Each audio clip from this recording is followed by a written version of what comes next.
use of persuasive technologies on Internet platforms. Each of our witnesses today has a great deal of expertise with respect to the use of artificial intelligence and algorithms more broadly, as well as in the more narrow context of engagement and persuasion, and brings unique perspectives to these matters. Your participation in this important hearing is appreciated, particularly as this committee continues to work on drafting data privacy legislation.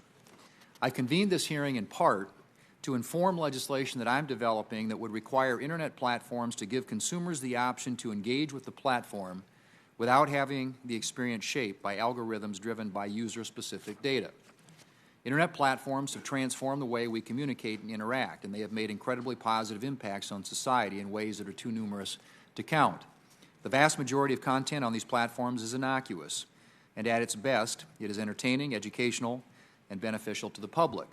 However, the powerful mechanisms behind these platforms meant to enhance engagement also have the ability, or at least the potential, to influence the thoughts and behaviors of literally billions of people. That is one reason why there is widespread unease about the power of these platforms and why it is important for the public to better understand how these platforms use artificial intelligence and opaque algorithms to make inferences from the reams of data about us that affect behavior and influence outcomes. Without safeguards, such as real transparency, there is a risk that some Internet platforms will seek to optimize engagement to benefit their own interests and not necessarily to benefit the consumer's interests. In 2013, former Google Executive Chairman Eric Schmidt wrote that modern technology platforms, and I quote, are even more powerful than most people realize, and our future will be profoundly altered by their adoption and successfulness in societies everywhere, end quote.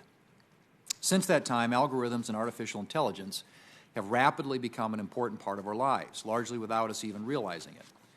As online content continues to grow, large technology companies rely increasingly on AI-powered automation to select and display content that will optimize engagement. Unfortunately, the use of artificial intelligence and algorithms to optimize engagement can have an unintended and possibly even dangerous downside. In April, Bloomberg reported that YouTube has spent years chasing engagement while ignoring internal calls to address toxic videos, such as vaccination conspiracies and disturbing content aimed at children. Earlier this month, the New York Times reported that YouTube's automated recommendation system was found to be automatically playing a video of children playing in their backyard pool to other users who had watched sexually themed content. That is truly troubling, and it indicates the real risks in a system that relies on algorithms and artificial intelligence to optimize for engagement. And these are not isolated examples. For instance, some have suggested that the so-called filter bubble created by social media platforms like Facebook may contribute to our political polarization by encapsulating users within their own comfort zones or echo chambers. Congress has a role to play in ensuring companies have the freedom to innovate, but in a way that keeps consumers' interests and well-being at the forefront of their progress. While there must be a healthy dose of personal responsibility when users participate in seemingly free online services, companies should also provide greater transparency about how exactly the content we see is being filtered. Consumers should have the option to engage with a platform without being manipulated by algorithms powered by their own personal data, especially if those algorithms are opaque to the average user. We are convening this hearing in part to examine whether algorithmic explanation and transparency are policy options that Congress should be considering. Ultimately, my hope is that at this hearing today, we are able to better understand how Internet platforms use algorithms, artificial intelligence, and machine learning to influence outcomes. And we have a very distinguished panel before us. Today, we are joined by Tristan Harris, the co-founder of the Center for Humane Technology, Ms. Maggie Stanfill, the Director of Google's User Experience, Dr. Stephen Wolfram, founder of Wolfram Research, and Mrs. Rashida Richardson, the Director of Policy Research at the AI Now Institute. Thank you all again for participating on this important topic, and I want to recognize Senator Schatz for any opening remarks that he may have. Thank you, Mr. Chairman. Social media and other Internet platforms make their money by keeping users engaged, and so they've hired the greatest engineering and tech minds to get users to stay longer inside of their apps and on their websites. They've discovered that one way to keep us all hooked is to use algorithms that feed us a constant stream of increasingly more extreme and inflammatory content. And this content is pushed out with very little transparency or oversight by humans. This setup and also basic human psychology makes us vulnerable to lies, hoaxes, and misinformation. The Wall Street Journal investigation last year found that YouTube's recommendation engine often leads users to conspiracy theories, partisan viewpoints, and misleading videos, even when users aren't seeking out that kind of content. And we saw that YouTube's algorithms were recommending videos of children after users watched sexualized content that did not involve children. And this isn't just a YouTube problem. We saw all of the biggest platforms struggle to contain the spread of videos of the Christchurch massacre and its anti-Muslim propaganda. The shooting was live-streamed on Facebook, and over 1 million copies were uploaded across platforms. Many people reported seeing it on autoplay on their social media feeds and not realizing what it was. And just last month, we saw a fake video of the Speaker of the House go viral. I want to thank the chairman for holding this hearing because, as these examples illustrate, something is really wrong here. And I think it's this. Silicon Valley has a premise. It's that society would be better, more efficient, smarter, more frictionless if we would just eliminate steps that include human judgment. But if YouTube, Facebook, or Twitter employees, rather than computers, were making the recommendations, would they have recommended these awful videos in the first place? Now, I'm not saying that employees need to make every little decision, but companies are letting algorithms run wild and only using humans to clean up the mess. Algorithms are amoral. Companies design them to optimize for engagement as their highest priority, and by doing so, they eliminated human judgment as part of their business models. As algorithms take on an increasingly important role, we need for them to be more transparent, and companies need to be more accountable for the outcomes that they produce. Imagine a world where pharmaceutical companies were not responsible for the long-term impacts of their medicine and we couldn't test their efficacy. Or if engineers were not responsible for the safety and structure they design and we couldn't review the blueprints. We are missing that kind of accountability for internet platform companies. Right now, all we have are representative sample sets, data scraping, and anecdotal evidence. These are useful tools, but they are inadequate for the rigorous systemic studies that we need about the societal effects of algorithms. These are conversations worth having because of the significant influence that algorithms have on people's daily lives. And this is a policy issue that will only grow more important as technology continues to advance. And so thank you, Mr. Chairman, for holding this hearing, and I look forward to hearing from our experts. Thank you, Senator Schatz. And we do, as I said, have a great panel to hear from today. And we're going to start on my left and your right with Mr. Tristan Harris, who's co-founder and executive director, Center for Humane Technology. Ms. Maggie Stanfield, as I mentioned, who is the Google User Experience Director at Google Inc., Dr. Stephen Wolfram, who is the founder and chief executive officer of Wolfram Research, and Ms. Rashida Richardson, Director of Policy Research at AI Now Institute. So if you would, confine your oral remarks to as close as 5 minutes as possible. It'll give us an opportunity to maximize the chance for members to ask questions. But thank you all for being here. We look forward to hearing from you.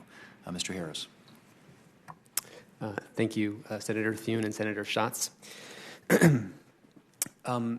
Everything you said, it's sad to me because it's happening not by accident but by design.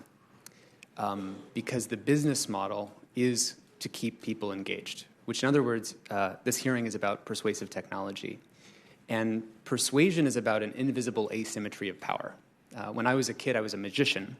And magic teaches you that you can have asymmetric power without the other person realizing it. You can masquerade to have asymmetric power while looking like you have an equal relationship. You say, pick a card, any card, while meanwhile you know exactly how to get that person to pick the card that you want. And essentially what we're experiencing with technology is an increasing asymmetry of power that's been masquerading itself as an equal or contractual relationship where the responsibility is on us. So let's walk through why that's happening.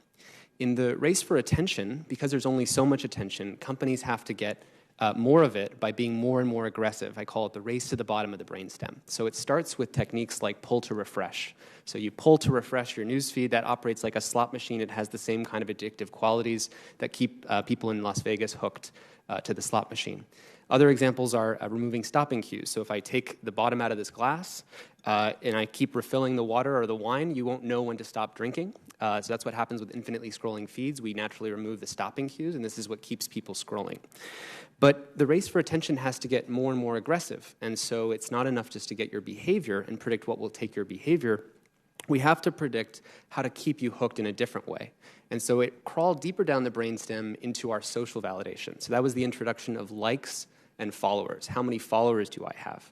And that got it was much cheaper to, instead of getting your attention, to get you addicted to getting attention from other people. And this has created the kind of mass narcissism and mass cultural thing that's happening with young people, especially today. And after 2 decades in decline, the mental health of 10 to 14-year-old girls has actually shot up 170% in the last 8 years. And this has been very characteristically the cause of social media. And in the race for attention, it's not enough just to get people addicted to attention. The race has to migrate to AI. Who can build a better predictive model of your behavior? And so if you give an example of YouTube. So there you are, you're about to hit play on a YouTube video, and you hit play, and then you think you're going to watch this one video, and then you wake up 2 hours later and say, oh my God, what just happened? And the answer is because you had a supercomputer pointed at your brain. And at the moment you hit play, it wakes up an avatar voodoo doll-like version of you inside of a Google server. And that avatar, based on all the clicks and likes and everything you've ever made, those are like your hair clippings and toenail clippings and nail filings that make the avatar look and act more and more like you. So that inside of a Google server, they can simulate more and more possibilities. If I prick you with this video, if I prick you with this video, how long would you stay? And the business model is simply what maximizes watch time. This leads to the kind of algorithmic extremism that you've pointed out. And this is what's caused 70% of YouTube's traffic now to be driven by recommendations, not by human choice, but by the machines. And it's a race between Facebook's voodoo doll, where you flick your finger, can they predict what to show you next, and Google's voodoo doll. And these are abstract metaphors that apply to the whole tech industry, where it's a race between who can better predict your behavior. Facebook has something called loyalty prediction, where they can actually predict to an advertiser when you're about to become disloyal to a brand. So if you're a mother and you take Pampers diapers, they can tell Pampers, hey, this user is about to become disloyal to this brand. So in other words, they can predict things about us that we don't know about our own selves. And that's a new level of asymmetric power. And we have a name for this asymmetric relationship, which is a fiduciary relationship or a duty of care relationship. The same standard we apply to doctors, to priests, to lawyers. Imagine a world in which priests only make their money by selling access to the confession booth to someone else. Except in this case, Facebook listens to 2 billion people's confessions, has a supercomputer next to them, and is calculating and predicting confessions you're going to make before you know you're going to make them. And that's what's causing all this havoc. So I'd love to talk about more of these things later. I just want to finish up by saying this affects everyone, even if you don't use these products. You still send your kids to a school where other people believing that anti-vaccine conspiracy theories causes impact for your life, or other people voting in your elections. And when Marc Andreessen said in 2011, the quote was, "Software is going to eat the world." And what he meant by that, Marc Andreessen was the founder of Netscape. What he meant by that was that software can do every part of society more efficiently than non-software, right? Because it's just adding efficiencies. And so we're going to allow software to eat up our elections, we're going to allow it to eat up our media, our taxi, our transportation. And the problem was that software was eating the world without taking responsibility for it. We used to have rules and standards around Saturday morning cartoons, and when YouTube gobbles up that part of society, it just takes away all of those protections. And I just want to finish up by saying that I know Mr. Rogers, Fred Rogers, testified before this committee 50 years ago, concerned about the animated bombardment that we were showing children. I think he would be horrified today about what we're doing now. And at that same time, he was able to talk to the committee, and that committee made a choice differently. So I'm hoping we can talk more about that today. Thank you. Thank you, Mr. Harris. Ms. Stanfield. Chairman Thune, Ranking Member Schatz, members of the committee, thank you for inviting me to testify today on Google's efforts to improve the digital well-being of our users. I appreciate the opportunity to outline our programs and discuss our research in this space. My name is Maggie Stanfield. I'm a User Experience Director, and I lead the Cross-Google Digital Wellbeing Initiative. Google Digital Wellbeing Initiative is an initiative that's a top company goal, and we focus on providing users with insights about their individual tech habits and the tools to support an intentional relationship with technology. At Google, we've heard from many of our users all over the world that technology is a key contributor to their sense of well-being. It connects them to those they care about, it provides information and resources that build their sense of safety and security, and this access has democratized information and provided services for billions of users around the world. For most people, their interaction with technology is positive, and they are able to make healthy choices about screen time and overall use. But as technology becomes increasingly prevalent in our day-to-day lives, for some people, it can distract from the things that matter most. We believe technology should play a useful role in people's lives, and we've committed to helping people strike a balance that feels right for them. This is why our CEO, Sundar Pichai, first announced the Digital Wellbeing Initiative, with several new features across Android, Family Link, YouTube, Gmail, all of these to help people better understand their tech usage and focus on what matters most. In 2019, we applied what we learned from users and experts and introduced a number of new features to support our Digital Wellbeing Initiative. I'd like to go into more depth about our products and tools we've developed for our users. On Android, the latest version of our mobile operating system, we added key capabilities to help users take a better balance with technology and make sure that they can focus on raising awareness of tech usage and providing controls to help them oversee their tech use. This includes a dashboard. It shows information about their time on devices. It includes app timers, so people can set time limits on specific apps. It requires a do not disturb function to silence phone calls and texts, as well as those visual interruptions that pop up. And we've introduced a new wind down feature that automatically puts the user's display into night light mode, and that reduces blue light and grayscale to remove color and ultimately the temptation to scroll. Finally, we've got a new setting called focus mode. This allows pausing specific apps and notifications that users might find distracting. On YouTube, we have similarly launched a series of updates to help our users define their own sense of well-being. This includes time-watched profiles, take-a-break reminders, the ability to disable audible notifications, and the option to combine all YouTube app notifications into one notification. We've also listened to the feedback about the YouTube recommendation system. Over the past year, we've made a number of improvements to these recommendations, raising up content from authoritative sources when people are coming to YouTube for news, as well as reducing recommendations of content that comes close to violating our policies or spreads harmful misinformation.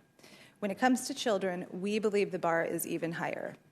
That's why we've created Family Link to help parents stay in the loop as their child explores on Android. And on Android Q, parents will be able to supervise, set screen time limits and bedtimes, and remotely lock their child's device. Similarly, YouTube Kids was designed with the goal of ensuring that parents have control over the content their children watch. In order to keep the videos in the YouTube Kids app family-friendly, we use a mix of filters, user feedback, and moderators. We also offer parents the option to take full control over what their children watch by hand-selecting the content that appears in their app.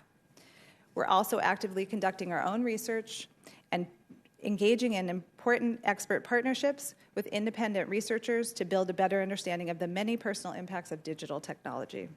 We believe this knowledge can help shape new solutions and ultimately drive the entire industry toward creating products that support a better sense of well-being. To make sure we are evolving this strategy, we have launched a longitudinal study to better understand the effectiveness of our digital well-being tools. We believe this is just the beginning. As technology becomes more integrated into people's daily lives, we have a responsibility to ensure that our products support their digital well-being. We are committed to investing more, optimizing our products, and focusing on quality experiences. Thank you for the opportunity to outline our efforts in this space. I'm happy to answer any questions you might have. Thank you, Ms. Stanfield. Mr. Wolfram. Well, thanks for inviting me here today. I have to say that this is pretty far from my usual kind of venue, but I have spent my life working on the science and technology of computation and AI, and perhaps some of what I know can be helpful here today. So, first of all, here's a way I think one can kind of frame the issue. So many of the most successful internet companies like Google and Facebook and Twitter are what one can call automated content selection businesses. They ingest lots of content, and then they essentially use AI to select what to actually show to their users. How does that AI work? How can one tell if it's doing the right thing? People often assume that computers just run algorithms that someone sat down and wrote, but modern AI systems don't work that way. Instead, lots of the programs they use are actually constructed automatically, usually by learning from some massive number of examples. And if you go look inside those programs, there's usually embarrassingly little that we humans can understand in there. And here's the real problem. It's sort of a fact of basic science that if you insist on explainability, then you can't get the full power of a computational system or an AI. So if you can't open up the AI and understand what it's doing, how about sort of putting external constraints on it? Can you, like, write a contract that says what the AI is allowed to do? Well, partly actually through my own work, we're starting to be able to formulate computational contracts, contracts that are written not in legalese, but in a precise, executable, computational language suitable for an AI to follow. But what should the contract say? I mean, what's the right answer for what should be at the top of someone's newsfeed? Or what exactly should be the algorithmic rule for balance or diversity of content?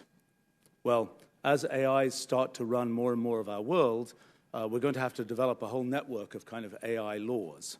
And it's going to be super important to get this right.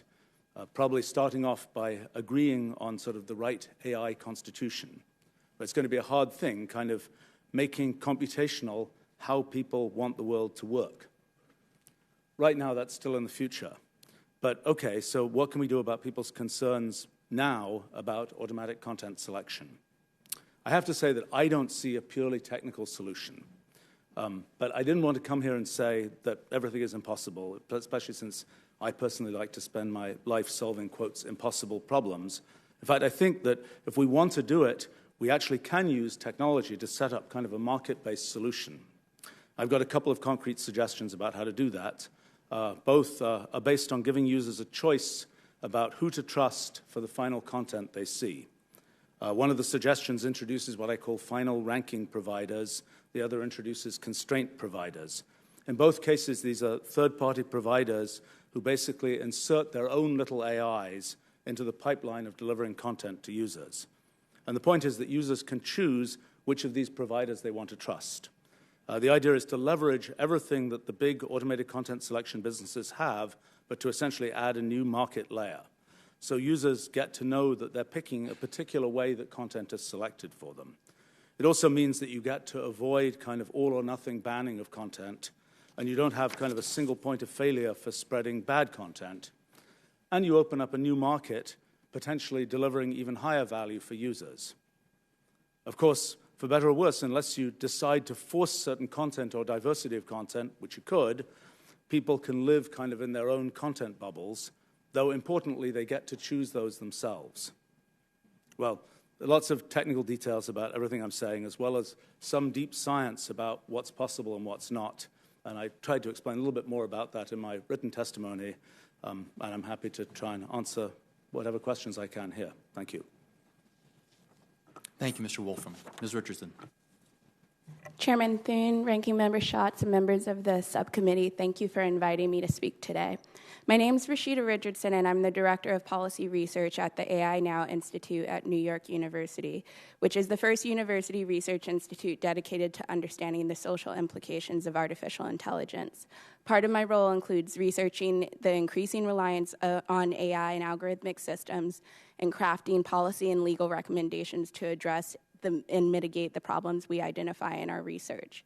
The use of data-driven technologies like recommendation algorithms, predictive analytics, and inferential systems are rapidly expanding in both consumer and government sectors.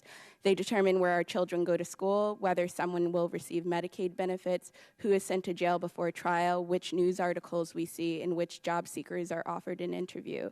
Thus, they have a profound impact on our lives and require immediate attention and action by Congress.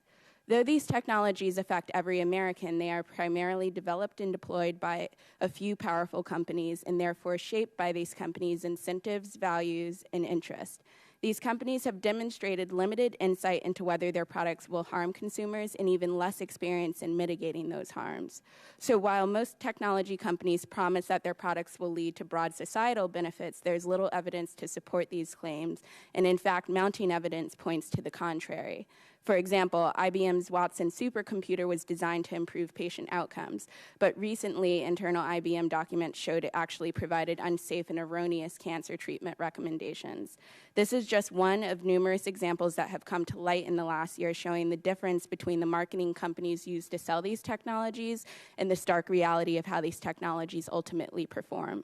While many powerful industries pose potential harms to consumers with new products, the industry producing algorithmic and AI systems pose 3 particular risks that current laws and incentive structures fail to adequately address.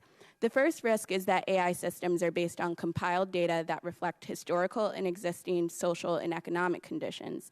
This data is neither neutral or objective. Thus, AI systems tend to reflect and amplify cultural biases, value judgments, and social inequities.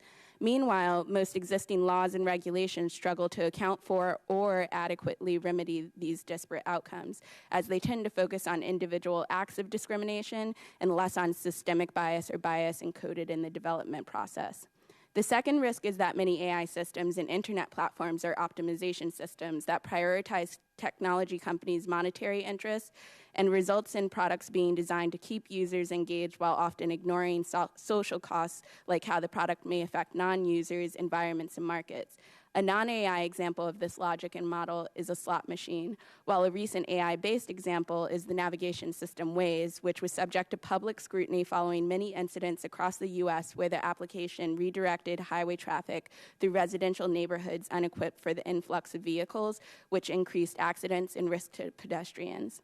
The third risk is that most of these technologies are black boxes, both technologically and legally. Technologically, they're black boxes because most of the internal workings are hidden away inside the companies.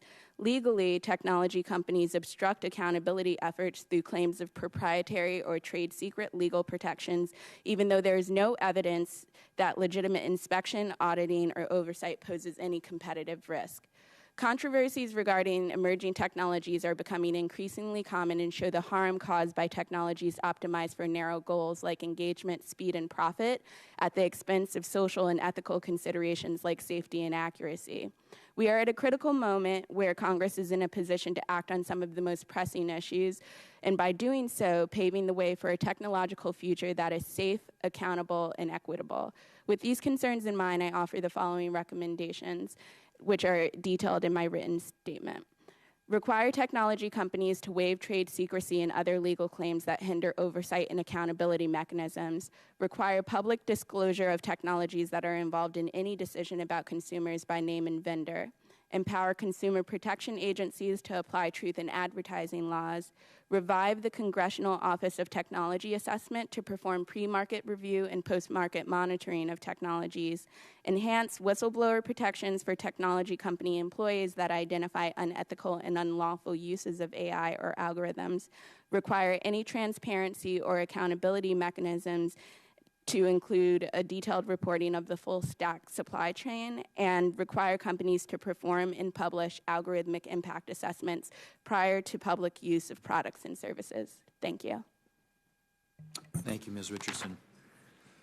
Well, let me start, Mr. Harris, with you. As we go about crafting consumer data privacy legislation in this committee, we know that internet platforms like Google and Facebook have vast quantities of data about each user. What can these companies predict about users based on that data? Thank you for the question. So I think there's an important connection to make between privacy and persuasion that I think often isn't linked, so maybe it's helpful to link that. With Cambridge Analytica, that was an event in which, based on your Facebook likes, based on 150 of your Facebook likes, I could predict your political personality, and then I could do things with that. The reason I described in my opening statement that this is about an increasing asymmetry of power is that without any of your data, I can predict increasing features about you using AI. There's a paper recently that with 80% accuracy, I can predict your same big 5 personality traits that Cambridge Analytica got from you without any of your data. All I have to do is look at your mouse movements and click patterns. So in other words, it's the end of the poker face. Your behavior is your signature, and we can know your political personality. Based on tweet text alone, we can actually know your political affiliation with about 80% accuracy. Computers can calculate probably that you're homosexual before you might know that you're homosexual. They can predict with 95% accuracy accuracy that you're going to quit your job, according to an IBM study. They can predict that you're pregnant. They can predict your microexpressions on your face better than a human being can. Microexpressions are your soft reactions to things that that are not very visible but are invisibly visible. Computers can predict that. As you keep going and you realize that you can start to deep fake things, you can actually generate a new synthetic piece of media, a new synthetic face or synthetic message that is perfectly tuned to these characteristics. And the reason why I opened the statement by saying we have to recognize that what this is all about is a growing asymmetry of power between technology and the limits of the human mind. My favorite sociobiologist, E.O. Wilson, said the fundamental problem of humanity is that we have Paleolithic ancient emotions, we have medieval institutions, and we have godlike technology. So we're chimpanzees with nukes, and our Paleolithic brains are limited against the increasing exponential power of technology at predicting things about us. The reason why it's so important to migrate this relationship from being extractive to get things out of you to being a fiduciary is you can't have asymmetric power that is specifically designed to extract things from you. Just like you can't have, again, lawyers or doctors whose entire business model is to take everything they learn and sell it to someone else. Except in this case, the level of things that we can predict about you is far greater than actually each of those fields combined when you actually add up all the data that assembles a more and more accurate voodoo doll of each of us. And there's 2 billion voodoo dolls, by the way. There's one out of every 4 people on Earth with YouTube's and Facebook are more than 2 billion people. Ms. Stanfield, in your prepared testimony, you note that companies like Google have a responsibility to ensure that products support users' digital well-being. Does Google use persuasive technology, meaning technology that is designed to change people's attitudes and behaviors? And if so, how do you use it? And do you believe that persuasive technology supports a user's digital well-being? Thank you, Senator. No, we do not use persuasive technology at Google. In fact, our foremost principles are built around transparency, security, and control of our users' data. Those are the principles through which we design products at Google. Dr. Wolfram, in your prepared testimony, you write that it's impossible, I should say, to expect any useful form of general explainability for automated content selection systems. If this is the case, what should policymakers require or expect of Internet platforms with respect to algorithm explanation or transparency? I don't think that explaining how algorithms work is a great direction. I mean, the basic issue is if the algorithm is doing something really interesting, then you're not going to be able to explain it, because if you could explain it, it would be like saying you can jump ahead and say what it's going to do without letting it just do what it's going to do. So it's kind of a scientific issue that if you're going to have something that is explainable, then it isn't getting to use the sort of full power of computation to do what it does. So my own view, which is sort of disappointing for me as a technologist, is that you actually have to put humans in the loop. And in a sense, the thing to understand about AI is we can automate many things about how things get done. What we don't get to automate is the goals of what we want to do. The goals of what we want to do are not something that is sort of definable as an automatic thing. The goals of what we want to do is something that humans have to come up with. And so I think the most promising direction is to think about breaking kind of the AI pipeline and figuring out where you can put into that AI pipeline the right level of kind of human input.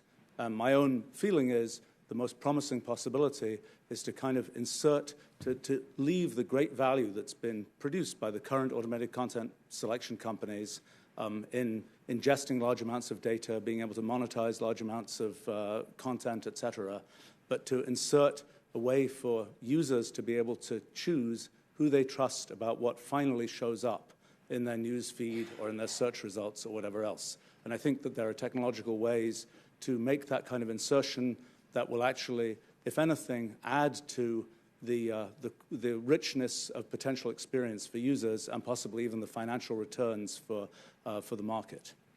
And very quickly, Ms. Richardson, what are your views about whether algorithm explanation or algorithm transparency are appropriate policy responses, and kind of response to Dr. Wolfram's?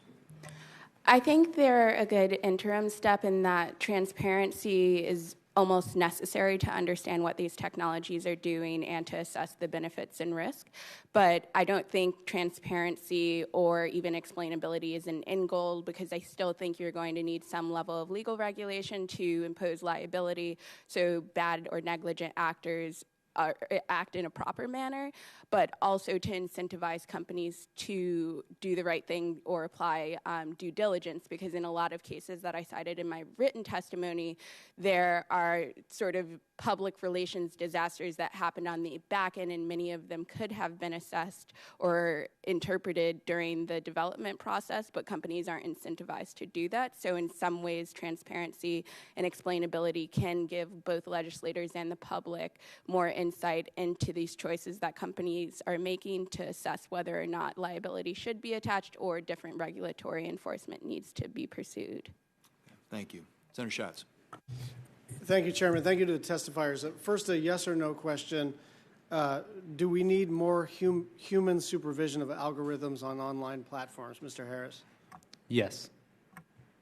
Yes. Yes, although I would put some footnotes. Sure.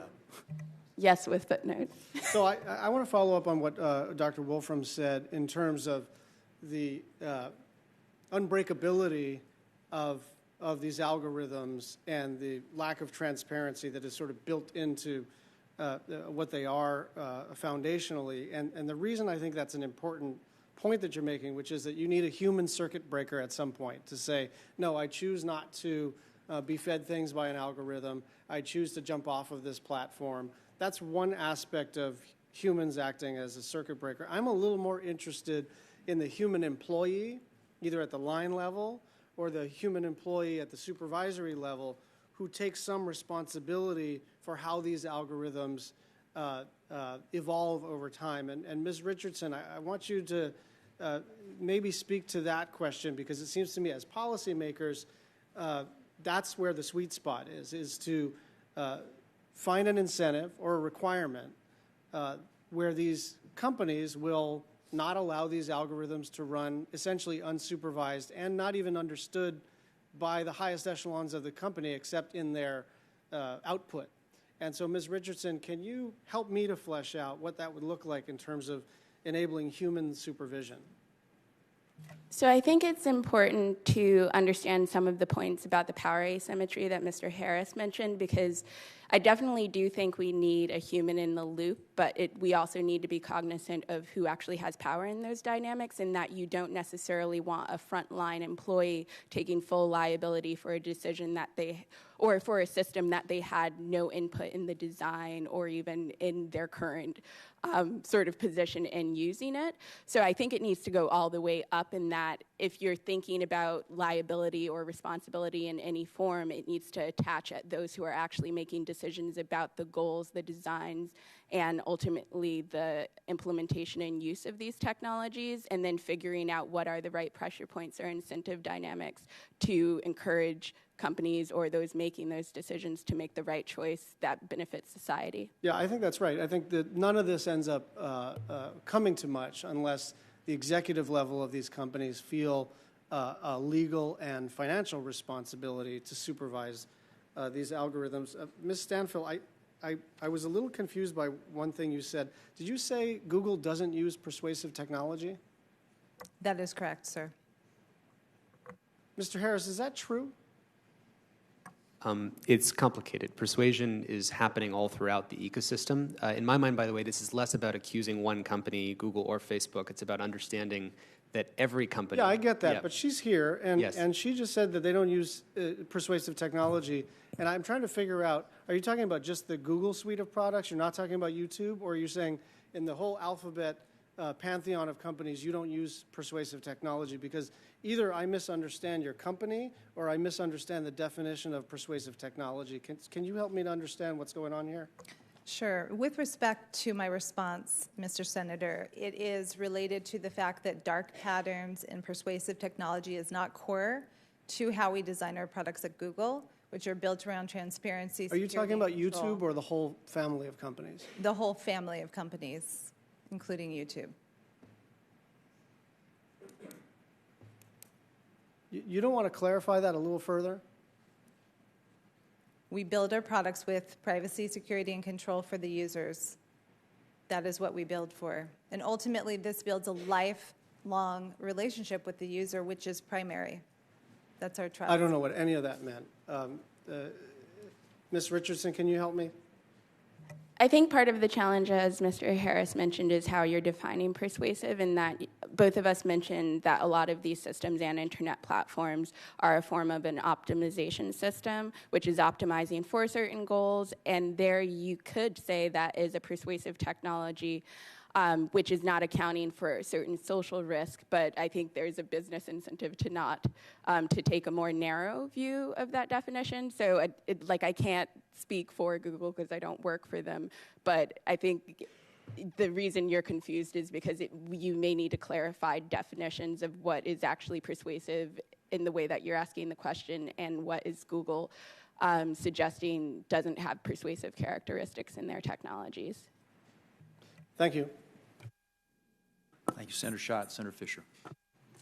Thank you, Mr. Chairman. Mr. Harris, as you know, I've introduced the Detour Act with Senator Warner to curb some of the manipulative user interfaces. We want to be able to increase transparency, especially when it comes to behavioral experimentation online.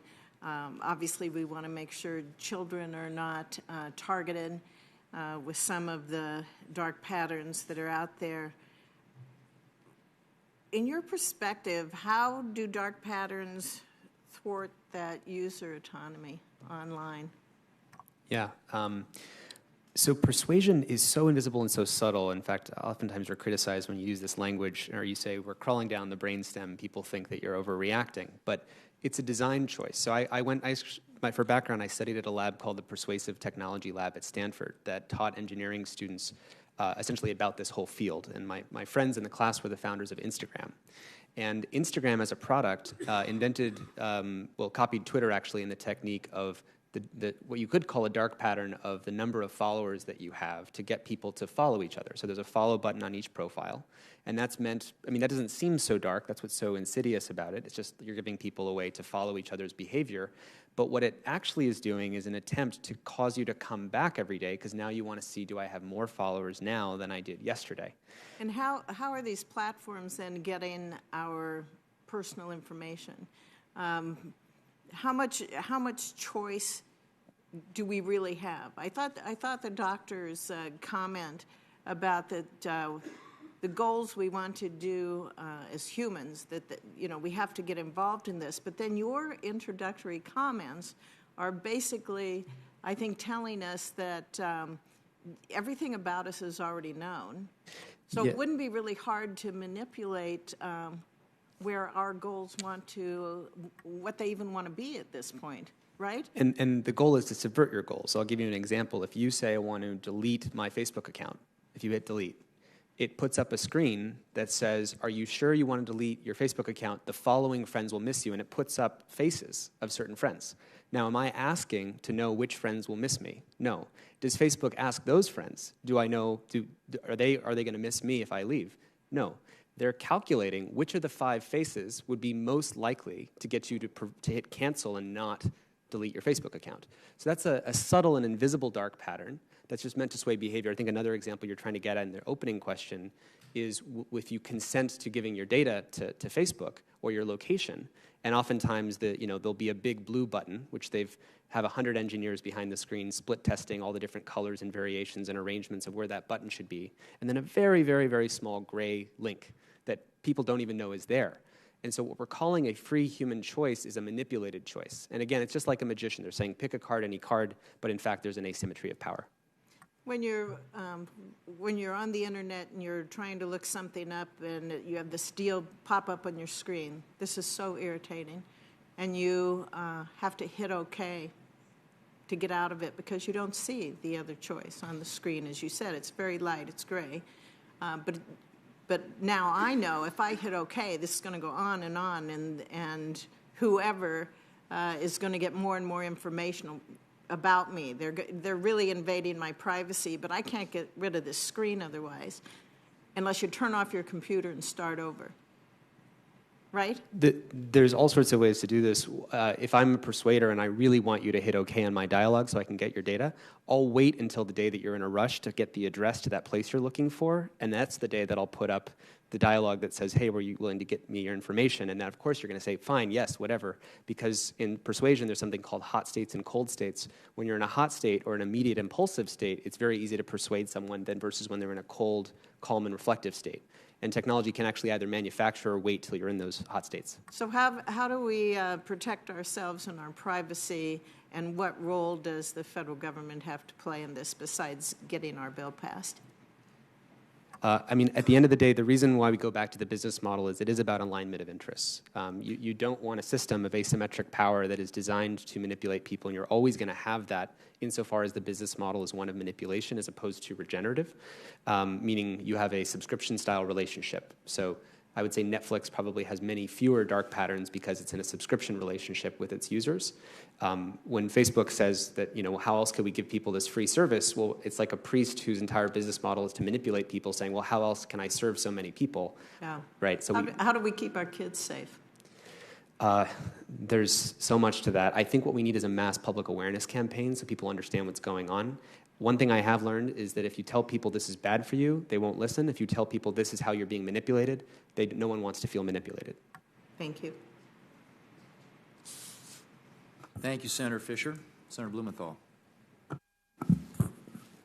Thanks, Mr. Chairman, and thank you to all of you for being here today. I was struck by what Senator Schatz said in his opening statement. Algorithms are not only running wild, but they are running wild in secrecy. They are cloaked in secrecy in many respects from the people who are supposed to know about them. Ms. Richardson referred to the black box here. That black box is one of our greatest challenges today. And I think that we are at a time when algorithms, AI, and the exploding use of them is almost comparable to the time of the beginnings of atomic energy in this country. We now have an Atomic Energy Commission. Nobody can build bombs, nuclear bombs, in their backyard because of the dangers of nuclear fission and fusion, which is comparable, I think, to what we have here, systems that are, in many respects, beyond our human control and affecting our lives in very direct, extraordinarily consequential terms beyond the control of the user and maybe the builder. So on the issue of persuasive technology, I find, Ms. Stanfill, your contention that Google does not build systems with the idea of persuasive technology in mind somewhat difficult to believe, because I think Google tries to keep people glued to its screens at the very least. That persuasive technology is operative. It's part of your business model. Keep the eyeballs. It may not be persuasive technology to convert them to the far left or the far right. Some of the content may do it, but at the very least, the technology is designed to promote usage. YouTube's recommendation system has a notorious history of pushing dangerous messages and content, promoting radicalization, disinformation, and conspiracy theories. Earlier this month, Senator Blackburn and I wrote to YouTube on reports that its recommendation system was promoting videos that sexualized children, effectively acting as a shepherd for pedophiles across its platform. Now, you say in your remarks that you've made changes to reduce the recommendation of content that, quote, violates our policies or spreads harmful misinformation. And according to your account, the number of views from recommendations for these videos has dropped by over 50% in the United States. I take those numbers as you've provided them. Can you tell me what specific steps you have taken to end your recommendation system's practice of promoting content that sexualizes children? Thank you, Senator. We take our responsibility to supporting child safety online extremely seriously. Therefore, these changes are in effect, and as you stated, these have had a significant impact. But what specifically? Resulting in actually changing which content appears in the recommendations. So this is now classified as borderline content. That includes misinformation and child exploitation content. You know, I am running out of time. I have so many questions, but I would like each of the witnesses to respond to the recommendations that Ms. Richardson has made, which I think are extraordinarily promising and important. I'm not going to have time to ask you about them here, but I would like the witnesses to respond in writing, if you would, please.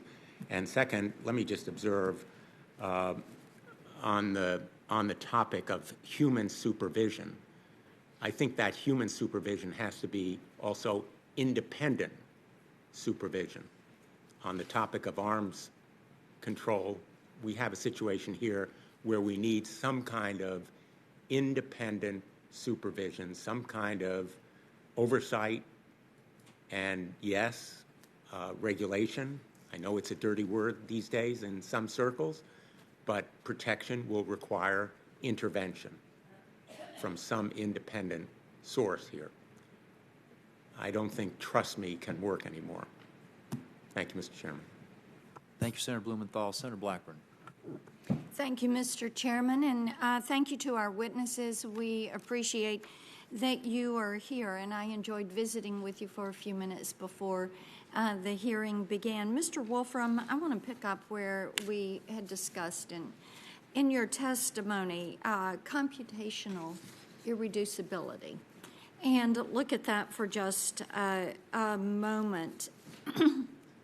As we talk about this, does it make algorithmic transparency sound increasingly elusive? And would you consider that moving toward that transparency is a worthy goal, or should we be asking another question? Yeah, I think there are different meanings to transparency. There are. If you are asking, tell me why the algorithm did this versus that, that's really hard. Mm-hmm. And if we really want to be able to answer that, we're not going to be able to have algorithms that do anything very powerful. Because in a sense, by being able to say, this is why it did that, well, we might as well just follow the path that we used to explain it, rather than have it do it what it needed to do itself. So the transparency, what we can't do is try to get a pragmatic result.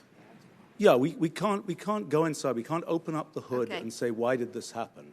And that's why I think the other problem is knowing what you want to have happen. Like you say, this algorithm is bad. This algorithm gives bad recommendations. What do you mean by bad recommendations? You have to be able to define something that says, oh, the thing is biased in this way, the thing is producing content we didn't like. How do you have to be able to give a way to define those bad things. All right. Ms. Richardson, and I can see you're making notes and want to weigh in on this, but you also talked about compiled data and encoded bias in getting the algorithm to yield a certain result. So let's say you build this algorithm and you build this box to contain this data set or to make certain that it is moving this direction. Then as that algorithm self-replicates and moves forward, does it move further that direction, or does data inform it and pull it a separate direction if you're building it to get it to yield a specific result?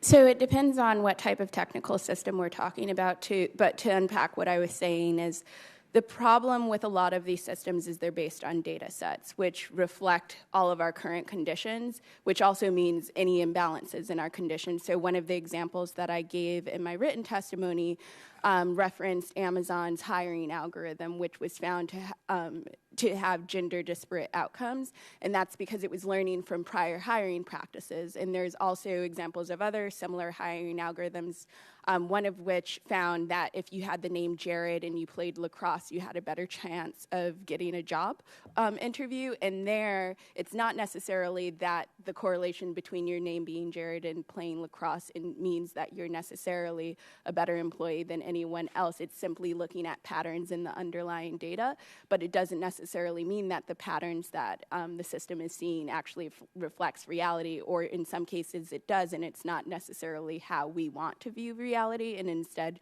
shows the skews that we have in society. Got it. Okay. Mr. Wolfram, you mentioned in your testimony there could be a single content platform but a variety of final ranking providers. Are you suggesting that it would be wise to prohibit companies from using cross-business data flows? I'm not sure how that relates to, I mean, the thing that I think is the case is it is not necessary to have the final ranking of content. There's a lot of work that has to be done to get content ready to be finally ranked for a news feed or for search results and so on. That's a lot of heavy lifting. The choice, which is made often separately for each user, about how to finally rank content, I don't think has to be made by the same entity. And I think if you break that apart, you kind of change the balance between what is controllable by users and what is not. I don't think it's realistic to, that's, I think, yeah. I mean, I would like to say that one of the questions about, a data set implies certain things, we don't like what that implies and so on. One of the challenges is to define what we actually want. And one of the things that's happening here is that because these are AI systems, computational systems, we have to define much more precisely what we want than we've had to do before. Okay. And so it's necessary to kind of write these computational rules, and that's a tough thing to do. And it's something which cannot be done by computer, and it can't even be necessarily done from prior data. It's something people like you guys have to decide what to do about. Okay. Thank you. Mr. Chairman, I would like unanimous consent to enter the letter that Senator Blumenthal and I sent earlier this month. And thank you. I know my time has expired, but I will just simply say to Ms. Stempiel that the evasiveness on answering Senator Blumenthal's question about what they are doing is inadequate when you look at the safety of children online. Just to say that you're changing the content that appears in the recommended list is inadequate. And Mr. Harris, I will submit a question to you about what we can look at on platforms for combating some of this bad behavior. Thank you, Senator Blackburn. Senator Peters. Thank you, Mr. Chairman, and thank you to our witnesses. Fascinating discussion. I'd like to address an issue that I think is of profound importance to our democratic republic. And that's the fact that in order to have a vibrant democracy, you need to have an exchange of ideas and an open platform. And certainly part of the promise of the internet as it was first conceived was that we'd have this incredible universal commons where a wide range of ideas would be discussed and debated. It would be robust. And yet it seems as if we're not getting that. We're actually getting more and more siloed. Dr. Wolfram, you mentioned how people could make choices and they could live in a bubble, but at least it would be their bubble that they get to live in. But that's what we're seeing throughout our society as polarization increases. More and more folks are reverting to tribal-type behavior. Mr. Harris, you talked about our medieval institutions and Stone Age minds. Tribalism was alive and well in the past, and we're seeing advances in technology in a lot of ways bring us back into that kind of tribal behavior. So my question is, to what extent is this technology actually accelerating that, and is there a way out? Yes, Mr. Harris. Yeah, thank you. I love this question. The there's a tendency to think here that this is just human nature. No, that's just people are polarized, and this is just playing out. It's a mirror. It's holding up a mirror to society. But what it's really doing is it's an amplifier for the worst parts of us. So in the race to the bottom of the brainstem to get attention, let's take an example like Twitter. It's calculating what is the thing that I can show you that gets the most engagement. And it turns out that outrage, moral outrage, gets the most engagement. So it was found in a study that for every word of moral outrage that you add to a tweet, it increases your retweet rate by 17%. So in other words, the polarization of our society is actually part of the business model. Another example of this is that shorter, briefer things work better in an attention economy than long, complex, nuanced ideas that take a long time to talk about. And so that's why you get 140 characters dominating our social discourse. But reality and the most important topics to us are increasingly complex, while we can say increasingly simple things about them. That automatically creates polarization because you can't say something simple about something complicated and have everybody agree with you. People will, by definition, misinterpret and hate you for it. And then it's never been easier to retweet that and generate a mob that will come after you. And this has created a call-out culture and chilling effects and a whole bunch of other subsequent effects in polarization that are amplified by the fact that these platforms are rewarded to give you the most sensational stuff. One last example of this is on YouTube. Let's say we actually equalize. I know there's people here concerned about equal representation on the left and the right in media. Let's say we get that perfectly right. As recently as just a month ago on YouTube, if you did a map of the top 15 most frequently mentioned verbs or keywords in the recommended videos, they were hates, debunks, obliterates, destroys. In other words, Jordan Peterson destroys social justice warrior in video. So that kind of thing is the background radiation that we're dosing 2 billion people with. And you can hire content moderators in English and start to handle the problem, as Ms. Stamphill said. But the problem is that 2 billion people in hundreds of languages are using these products. How many engineers at YouTube speak the 22 languages of India where there's an election coming up? So that's some context on that. Well, there's a lot of context. Fascinating. And I'm running out of time, but I took particular note in your testimony when you talked about how technology will eat up elections. And you were referencing, I think, another writer on that issue. In the remaining brief time I have, what's your biggest concern about the 2020 elections and how technology may eat up this election coming up? Yeah, that comment was that another example of we used to have protections that technology took away. We used to have equal price campaign ads so that it cost the same amount on a Tuesday night at 7 p.m. for any candidate to run an election. When Facebook gobbles up that part of media, it just takes away those protections. So there's now no equal pricing. In terms of what I'm worried about, I'm mostly worried about the fact that none of these problems have been solved. The business model hasn't changed, and the reason why you see a Christchurch event happen and the video just show up everywhere, or any of these examples, fundamentally there's no easy way for these platforms to address this problem because the problem is their business model. I do think there are some small interventions like fast lanes for researchers, accelerated access for people who are spotting disinformation. But the real problem, another example of software eating the world, is that instead of NATO or the Department of Defense protecting us in a global information warfare, we have a handful of 10 or 15 security engineers at Facebook and Twitter. And they were woefully unprepared, especially in the last election, and I'm worried that they still might be. Great. Thank you. Thank you, Senator Peters. Senator Johnson. Thank you, Mr. Chairman. Mr. Harris, I agree with you when you say that our best line of defense as individuals is exposure. People need to understand that they are being manipulated, and a lot of this hearing has been talking about the manipulation, algorithms, artificial intelligence. I want to talk about the manipulation by human intervention, human bias. We don't allow, or we certainly put restrictions through the FCC on an individual owning their ownership of TV stations, radio stations, newspapers, because we don't want that monopoly of content in a community, much less, Facebook, Google access billions of people, hundreds of millions of Americans. So I had staff on Instagram go to the Politico account, and by the way, I have a video of this, so I'd like to enter that into the record. They hit follow, and this is what the list they were given, and this is in the exact order, and I'd ask the audience and the witnesses to just see if there's a conservative in here, how many there are. Here's the list.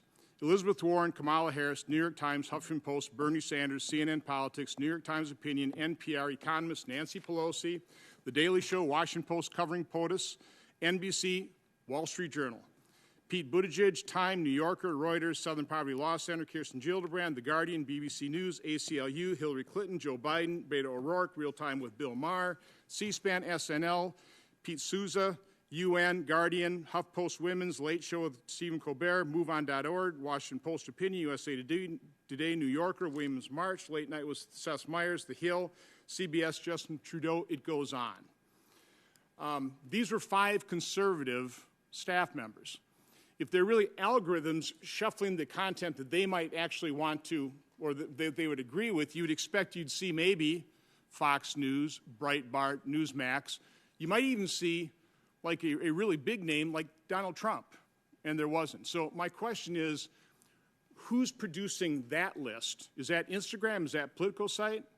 How is that being generated? I have a hard time feeling that's generated or being manipulated by an algorithm or by AI. I don't know any. I'd be really curious to know what the click pattern was. That, in other words, you open up an Instagram account and it's blank, and you're saying that if you just ask, "Who do I follow?" or from an empty account, you hit follow, and you're given suggestions for you to follow. Yeah, I mean, I honestly have no idea how Instagram ranks those things, but I'd be very curious to know what the original clicks were that produced that list. So, can anybody else explain that? I mean, I don't believe that's AI trying to give content to a conservative staff member of things they may want to read. I mean, this to me looks like Instagram, if they're actually the ones producing that list, trying to push a political bias. Mr. Wolfram, you seem to want to weigh in. The thing that will happen is, if there's no other information, it will tend to be just where there is the most content or where the most people on the platform in general have clicked. So it may simply be a statement in that particular case that I'm really speculating, but that the users of that platform tend to like those things. And so if there's no other So again, that you'd have to assume then that the vast majority of users of Instagram are liberal progressives. That might be evidence of that. Ms. Stanfield, is that what your understanding would be? Thank you, Senator. By the way, we could probably do it on Google, too. It'd be interesting, but... I can't speak for Twitter. I can speak for Google's stance just generally with respect to AI, which is we build products for everyone. So we've got systems in place to ensure no bias is introduced. But we have, I mean, you won't deny the fact that there are plenty of instances of content being pulled off of conservative websites and having to repair the damage of that, correct? I mean, what's happening here? Thank you, Senator. I wanted to quickly remind everyone that I am a user experience director and I work on digital well-being, which is a program to ensure that users have a balanced relationship with tech. So that's Mr. Harris, what's happening on here? Because again, I think conservatives have legitimate concern that content is being pushed from a liberal progressive standpoint to the vast majority of users of these social sites. Yeah, I mean, I really wish I could comment, but I don't know much about where that's happening, so. Ms. Richardson? So there has been some research on this, and it showed that when you're looking at engagement levels, there is no partisan disparities. In fact, it's equal. So I agree with Dr. Wolfram in that what you may have saw was just what was trending. Like even in the list, you mentioned Southern Poverty Law Center, and they were simply trending because their executive director was fired. So that may just be a result of the news, not necessarily the organization. But it's also important to understand that research has also shown that when there is any type of disparity on partisan lines, it's usually dealing with the veracity of the underlying content, and that's more of a content moderation issue rather than what you're shown. Okay, anyway, I'd like to get that video entered into the record, and we'll keep looking into this. Without objection, and to the senator from Wisconsin's point, I think if you Google yourself, you'll find most of the things that pop up right away are going to be from news organizations that tend to be to the left. I mean, I have had that experience as well, and it seems like if that actually was based upon a neutral algorithm or some other form of artificial intelligence, that since you're the user and since they know your habits and patterns, you might see something instead of from the New York Times pop up from Fox News or the Wall Street Journal. That to me has always been hard to explain. Well, let's work together to try and get that explanation, because it's a valid concern. Senator Tester, thanks. Thank you, Mr. Chairman. Thank all the folks who have testified here today. Ms. Stanfield, does YouTube have access to personal data on a user's Gmail account? Thank you, Senator. I am an expert in digital well-being at Google, so I'm sorry, I don't know that with depth, and I don't want to get out of my depth. So I can take that back for folks to answer. Okay, so when it comes to Google search history, you wouldn't know that either? I'm sorry, Senator. I'm not an expert in search, and I don't want to get out of my depth, but I can take it back. Okay, all right. Let me see if I can ask a question that you can answer. Does YouTube, do you know if YouTube uses personal data in shaping recommendations? Thank you, Senator. I can tell you that I know that YouTube has done a lot of work to ensure that they're improving recommendations. I do not know about privacy and data because that is not necessarily core to digital well-being. I focus on helping provide users with balanced technology usage. So in YouTube, that includes a time watch profile. It includes a reminder where if you want to set a time limit, you'll get a reminder. And ultimately, we give folks power to basically control their usage. I understand what you're saying. I think that what I'm concerned about is that if, and it doesn't matter if you're talking Google or Facebook or Twitter or whoever it is, has access to personal information, which I believe they do. Mr. Harris, do you think they do? I wish that I really knew the exact answer to your question. Does anybody know the answer to that question? I mean, the general premise is that with more personal access to information that Google has, they can provide better recommendations is usually the talking point. That's correct. And the business model, because they're competing for who can predict better what will keep your attention. My eyes in that website. Yeah, they would use as much information as they can, and usually the way that they get around this is by giving you an option to opt out. But of course, the default is usually to opt in, and that's I think what's leading to what you're talking about. Yes. So I am 62 years old, getting older every minute the more this conversation goes on. But I will tell you that it never ceases to amaze me that my grandkids, the oldest one is about 15 or 16, goes down to about 8, when we're on the farm, is absolutely glued to this, absolutely glued to it, to the point where if I want to get any work out of them, I have to threaten them, okay, because they're riveted. So, Ms. Stanfield, do you guys, when you're in your leadership meetings, do you actually talk about addictive nature of this? Because it's as addictive as a cigarette or more. And do you talk about the addictive nature? Do you talk about what you can do to stop it? I will tell you that I'm probably going to be dead and gone, and I'll probably be thankful for it when all this shit comes to fruition. Because I think that this scares me to death. Senator Johnson can talk about the conservative websites. You guys could literally sit down at your board meeting, I believe, and determine who's going to be the next president of the United States. I personally believe that you have that capacity. Now, I could be wrong, and I hope I'm wrong. And so, do any of the other folks that are here? I'll go with Ms. Robinson. Do you see it the same way, or am I overreacting to a situation that I don't know enough about? No, I think your concerns are real in that the business model that most of these companies are using and most of the optimization systems are built to keep us engaged with provocative material that can skew in the directions that your concerns And I don't know your history, but do you think that the board of directors for any of these companies actually sit down and talk about impacts that I'm concerned about, or are they talking about how they continue to use what they've been doing to maximize their profit margin?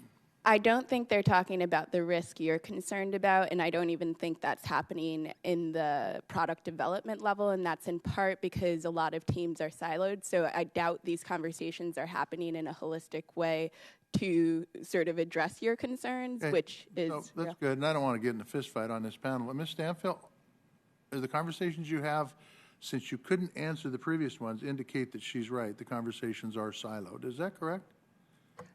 No, that's not correct, sir, So Senator. then why can't you answer my questions? I can answer the question with respect to how we think about digital well-being at Google. It's a cross-company OKR, so it's actually a goal that we work on across the company. So I have the novel duty of connecting those dots, but we are doing that, and we have incentive to make sure that we make progress. Okay. Well, I just want to thank you all for being here, and hopefully you all leave friends, because I know that there's certain senators, including myself, just tried to pit you against one another. That's not intentional. I think that this is really serious. I have exactly the opposite opinion Senator Johnson has, and that I think there's a lot of driving to the conservative side. So it shows you that when humans get involved in this, we're going to screw it up. But by the same token, there needs to be those circuit breakers that Senator Schatz talked about. Thank you very, very much. Thank you to the old geezer from Montana for Senator Rosen. All of you for being here today. I have so many questions as a former software developer and systems analyst, and so I see this really as I have three issues and one question. So the issue one really is going to be there's a combination happening of machine language, artificial intelligence, and quantum computing all coming together that exponentially increases the capacity of predictive analytics. It grows on itself. This is what it's meant to do. Issue two, the monetization, the data brokering of these analytics and the bias in all areas in regards to the monetization of this data. And then, as you spoke earlier, where does the ultimate liability lie? With the scientists that craft the algorithm? With the computer that potentiates the data and the algorithm? Or the company or persons who monetize the end use of the data for whatever means, right? So three big issues, many more, but on its face. But my question today is on transparency. So many sectors, we require transparency. We're used to it every day. Think about this for potential harm. So every day you go to the grocery store, the market, a convenience store. In the food industry, we have required nutrition labeling on every single item. It clearly discloses our nutrition content. We even have it on menus now, calorie count, oh my, maybe I won't have that Alfredo, right? You'll go for the salad. And so we've accepted this. All of our companies have done this. It's a state of, there isn't any food that doesn't have a label. Maybe there is some food, but basically we have it.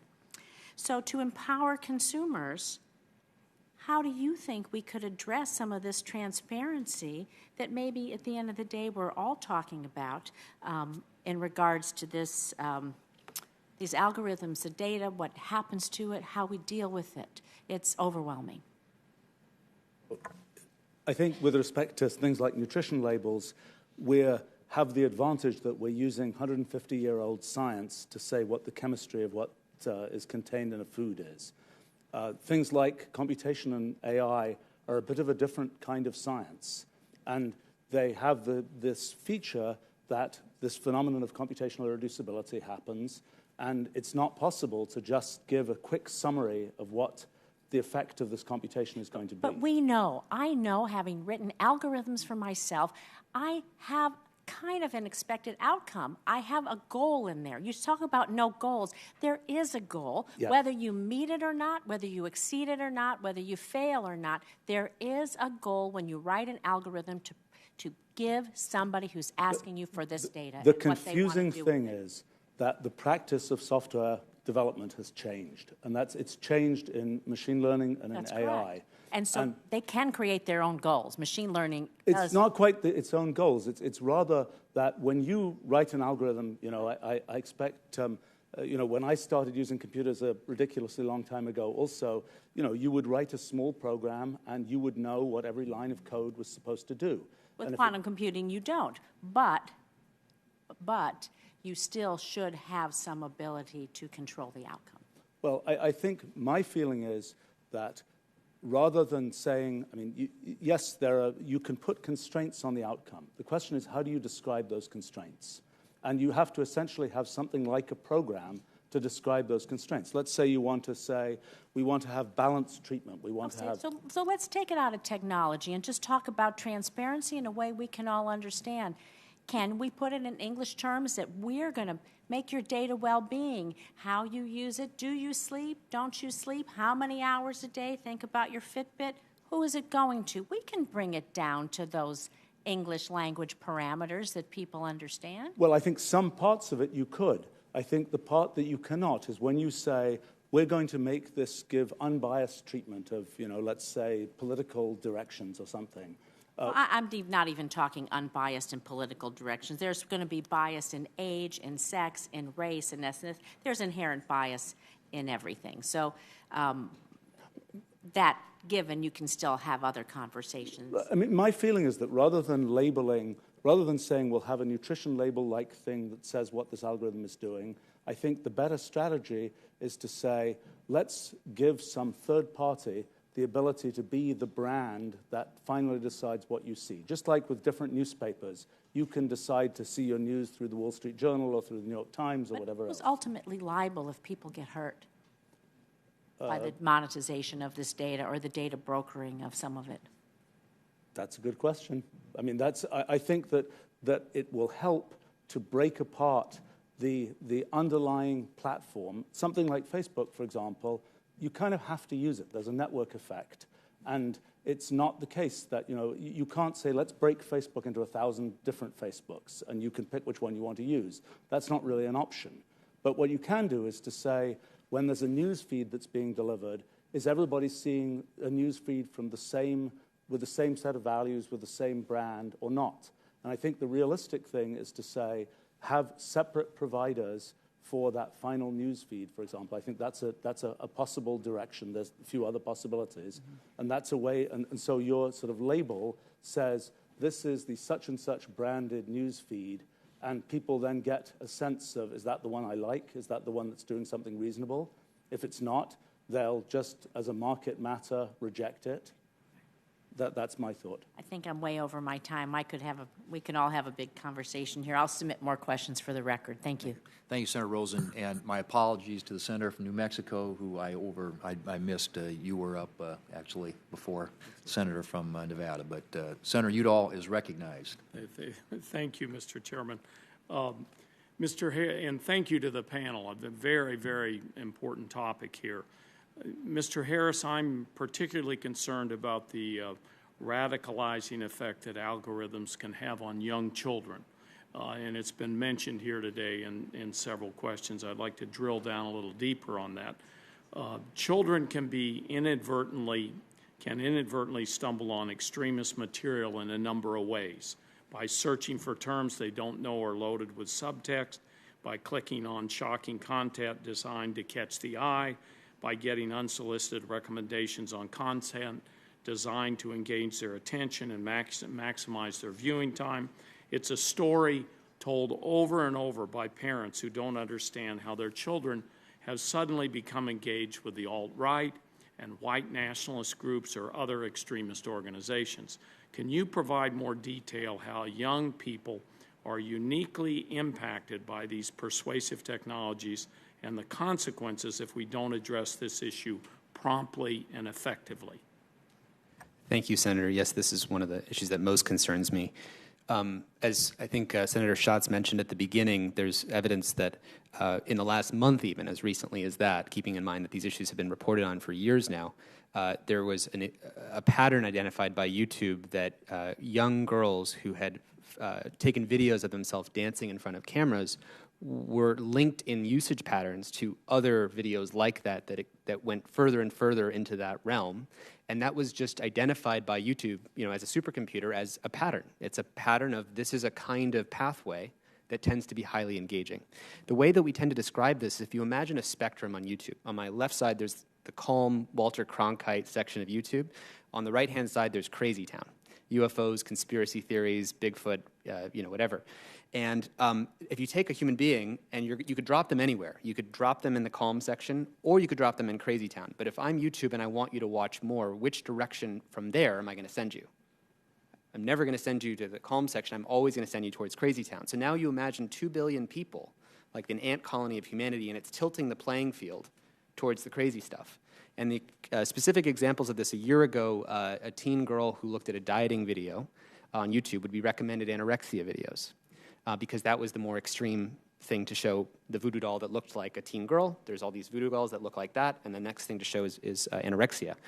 If you looked at a NASA moon landing, it would show flat Earth conspiracy theories, which it recommended hundreds of millions of times before being taken down recently. I wrote down another example. 50% of white nationalists in a Bellingcat study had said that it was YouTube that had red-pilled them. Red-pilling is the term for the opening of the mind. The best predictor of whether you'll believe in a conspiracy theory is whether I can get you to believe in one conspiracy theory, because one conspiracy sort of opens up the mind and makes you doubt and question things and get really paranoid. And the problem is that YouTube is doing this in mass, and it's created sort of 2 billion personalized Truman shows. Right? Each channel has that radicalizing direction. And if you think about it from an accountability perspective, back when we had Janet Jackson on one side of the TV screen at the Super Bowl and we had 60 million Americans on the other, we had a 5-second TV delay and a bunch of humans in the loop for a reason.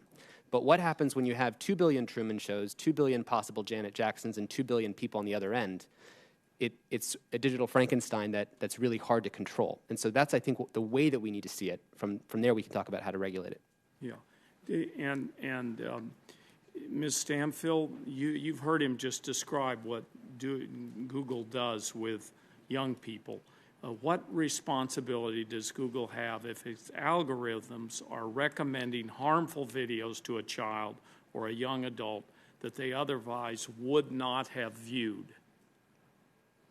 Thank you, Senator. Unfortunately, the research and information cited by Mr. Harris is not accurate. It doesn't reflect current policies nor the current algorithm. So what the team has done in effort to make sure these advancements are made, they have taken such content out of recommendations, for instance. That limits the views by more than 50%. So are you saying you don't have any responsibility?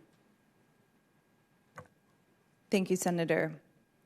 Because clearly young people are being directed towards this kind of material. There's no doubt about it. Thank you, Senator.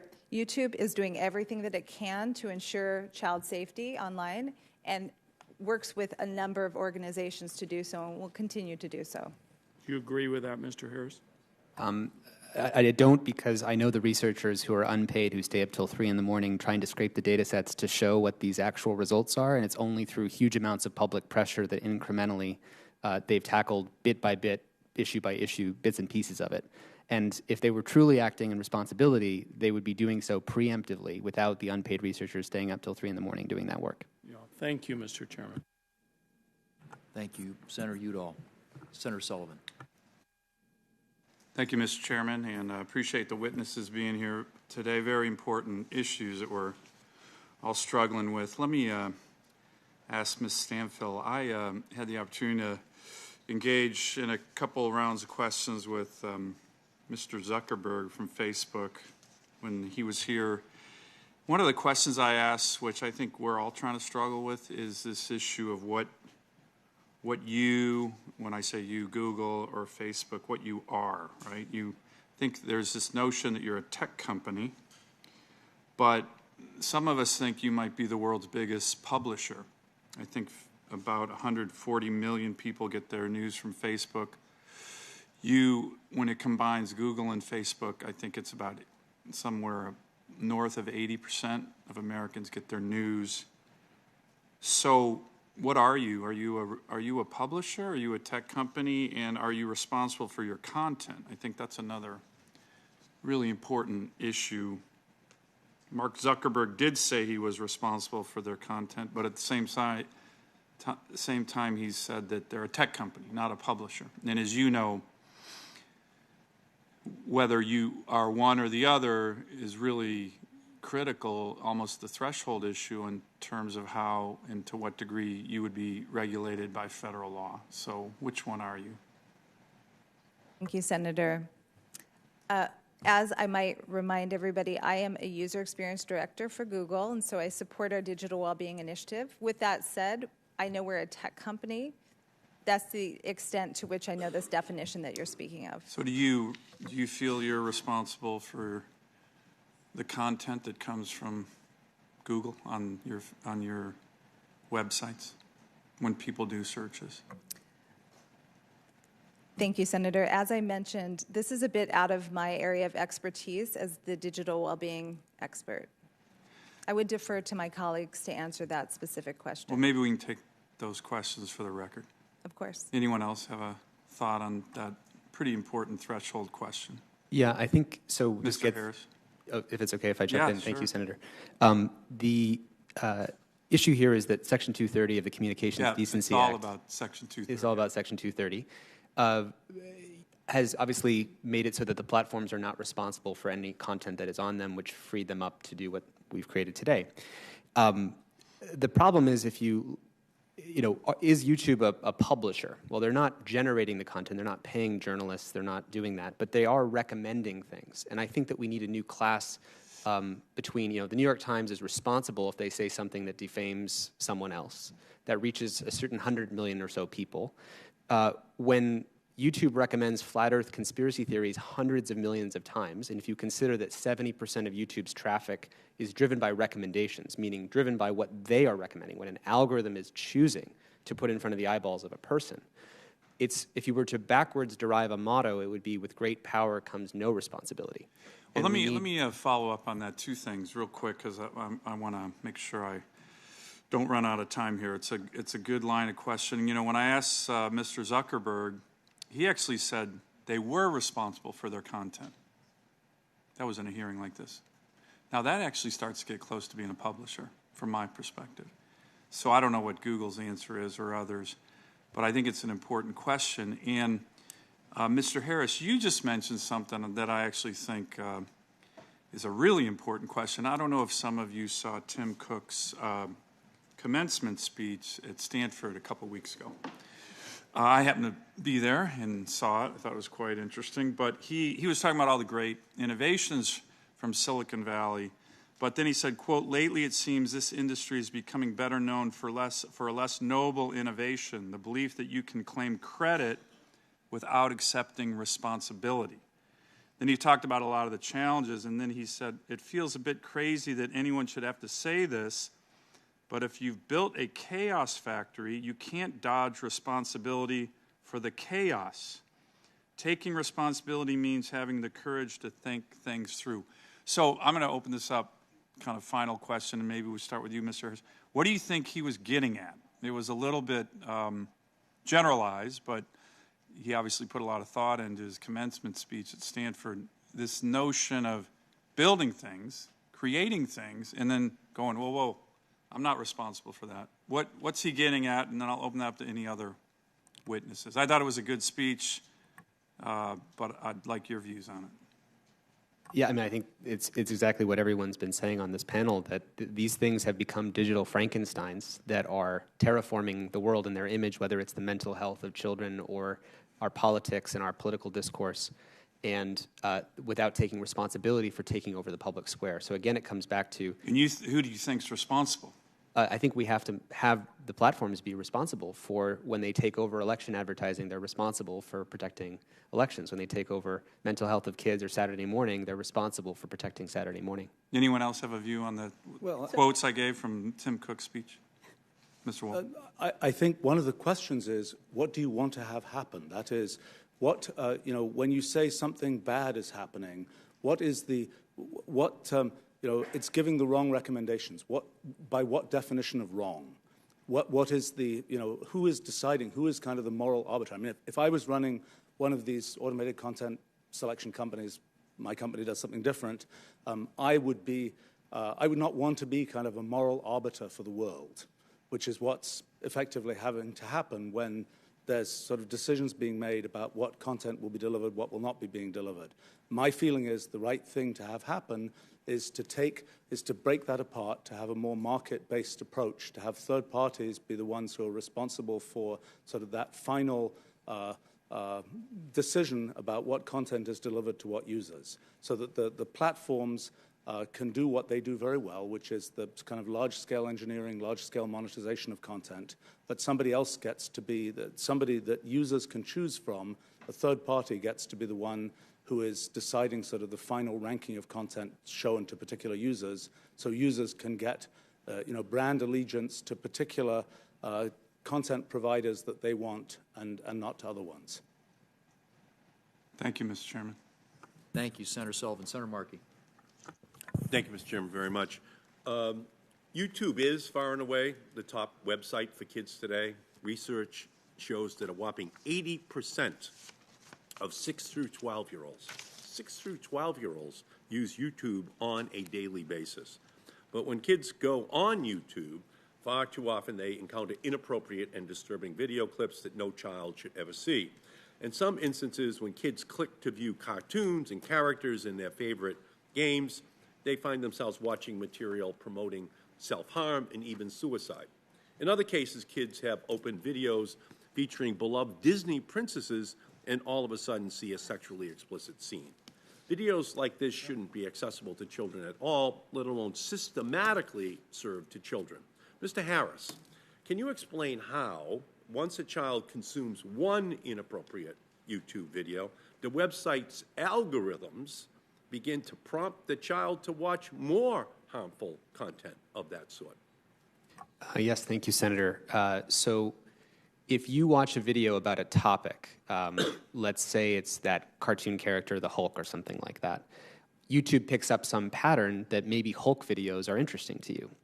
The problem is there's a dark market of people who you're referencing in that long article that was very famous, who actually generate content that, based on the most viewed videos, they'll look at the thumbnails and say, oh, there's a Hulk in that video, there's a Spider-Man in that video, and then they have machines actually manufacture free-generated content and then upload it to YouTube with machines and tag it in such a way that it gets recommended near those content items. Mm-hmm.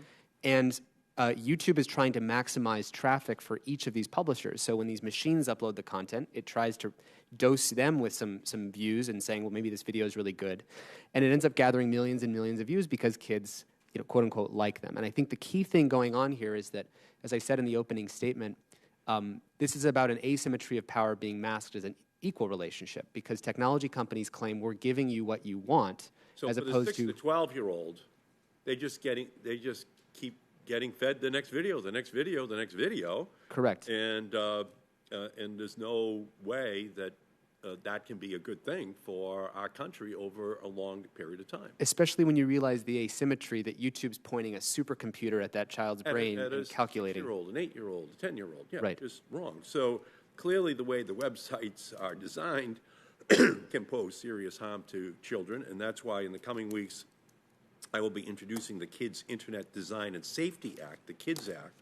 Specifically, my bill will combat amplification of inappropriate and harmful content on the Internet, online design features like autoplay that coerce children and create bad habits, and commercialization and marketing that manipulates kids and push them into consumer culture.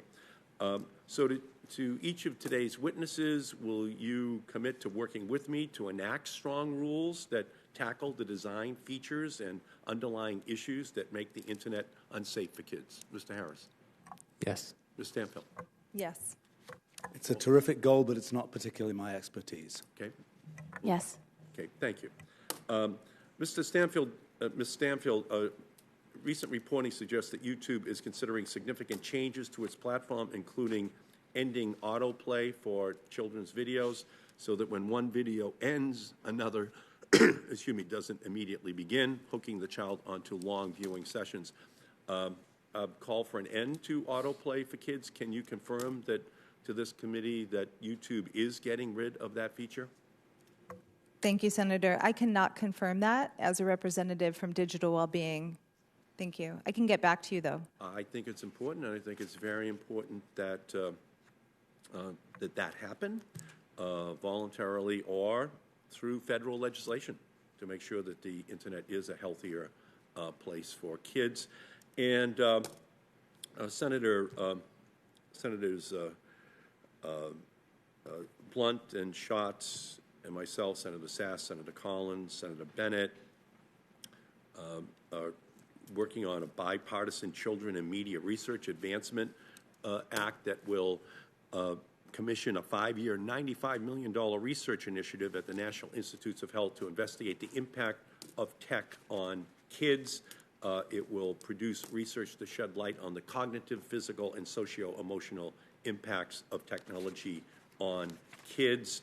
I look forward on that legislation to working with everyone at this table as well so that we can design legislation and ultimately a program. I know that Google has endorsed the Camera Act. Ms. Stanfield, can you talk to this issue? Yes, thank you, Senator. I can speak to the fact that we have endorsed the Camera Act and look forward to working with you on further regulation. Okay, same thing for you, Mr. Harris? We've also endorsed it with Center for Humane Technology, yeah.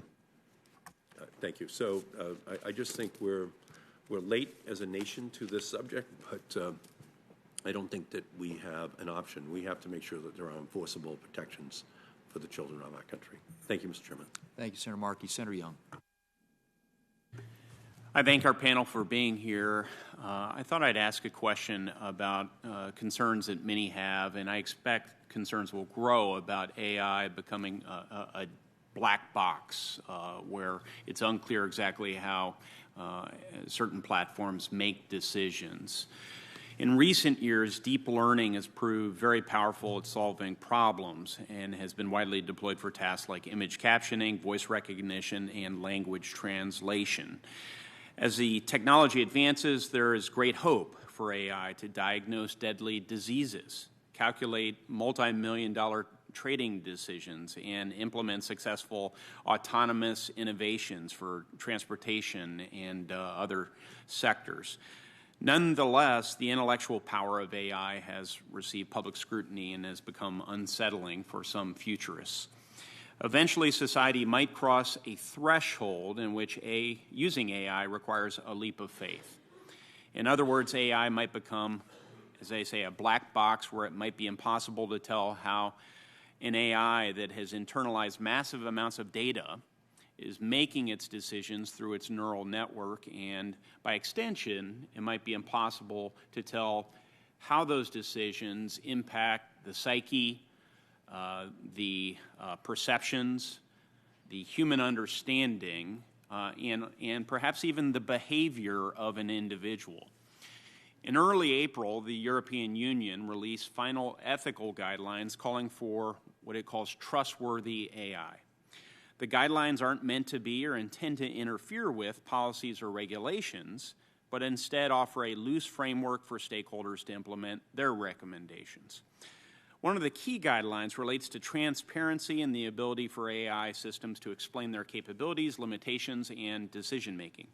However, if the improvement of AI requires, for example, more complexity, imposing transparency requirements will be equivalent to a prohibition on innovation.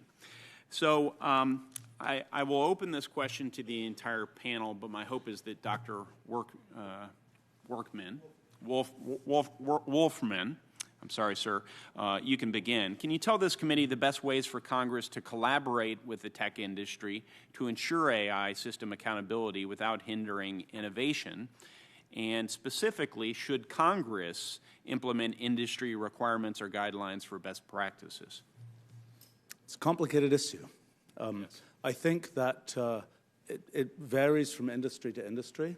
I think in the case of what we're talking about here, internet automated content selection, I think that the right thing to do is to insert a kind of level of human control into what is being delivered, but not in the sense of taking apart the details of an AI algorithm, but making the structure of the industry be such that there is some human choice injected into what people are what's being delivered to people.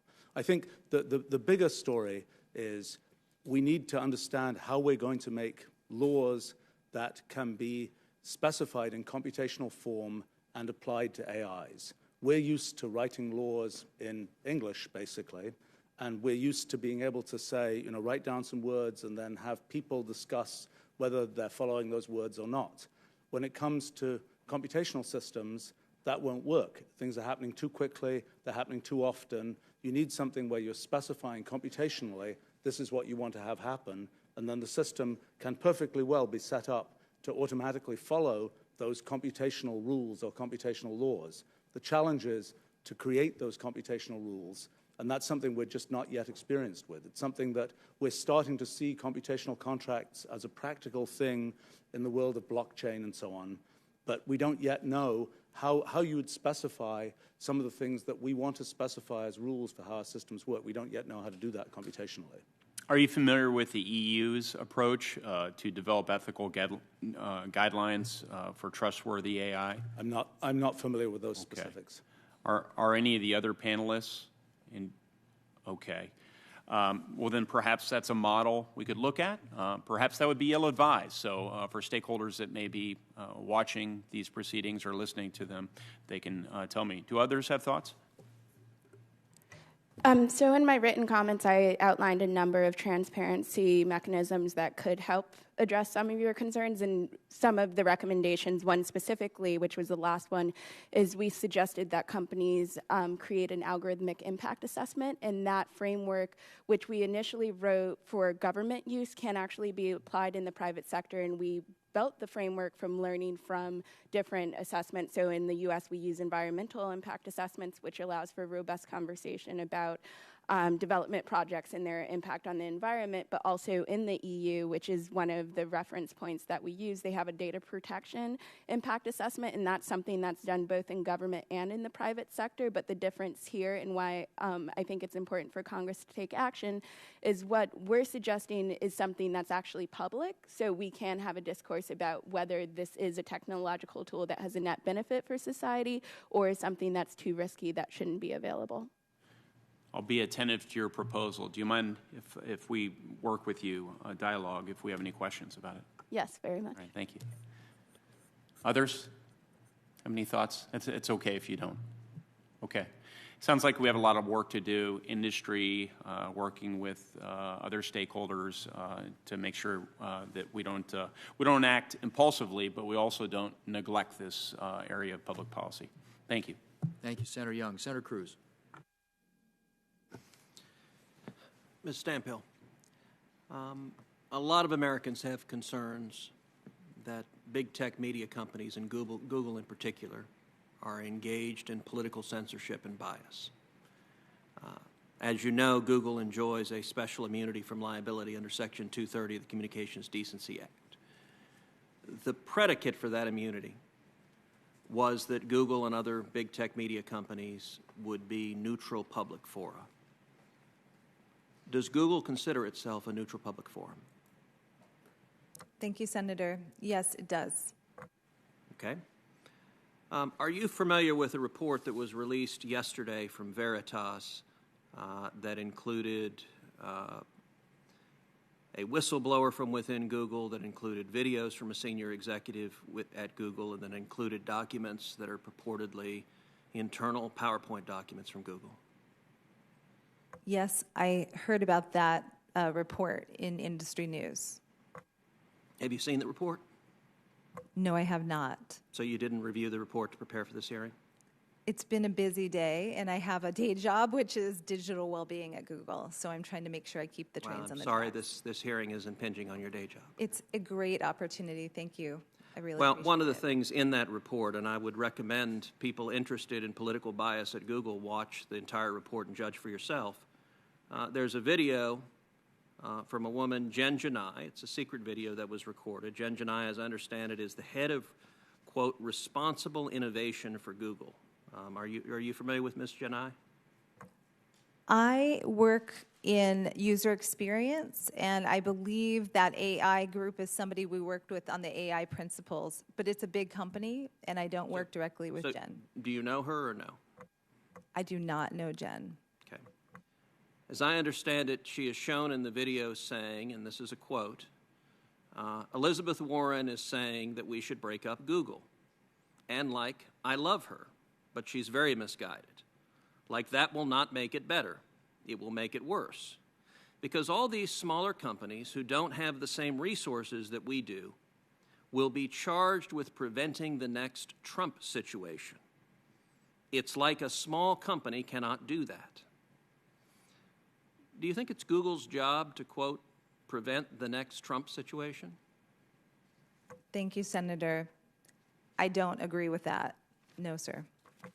So a different individual, a whistleblower identified simply as an insider at Google with knowledge of the algorithm, is quoted on the same report as saying, Google, quote, is bent on never letting somebody like Donald Trump come to power again.